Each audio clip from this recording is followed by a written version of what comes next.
દિવાળી એટલે પ્રકાશનું પર્વ. હિન્દુ ધર્મનો મુખ્ય અને સૌથી મોટો તહેવાર.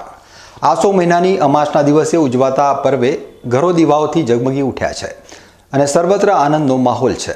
પરંતુ દિવાળીના દિવસે વેપારીઓ માટેનું એક વિશેષ મહત્વ એટલે ચોપડા પૂજન. વર્ષોથી ચાલી આવતી આ પરંપરા પ્રમાણે આજે બનાસકાંઠાના ધાનેરા ખાતે પણ વેપારીઓએ વિધિવત રીતે ચોપડા પૂજન કર્યું હતું. ધાનેરા, ગંજ બજાર અને અન્ય વેપારીઓએ પોતાની પેઢી અને દુકાનો ઉપર તોરણો બાંધી શુભ મુહૂર્તમાં માતા લક્ષ્મી, ભગવાન ગણેશ અને ધનના દેવતા કુબેરની પૂજા કરી હતી. વેપારીઓ વર્ષ દરમિયાન પોતાના વેપાર ધંધાના હિસાબ જે ચોપડામાં રાખે છે તેને પૂજનીય માની તેની પૂજા કરે છે.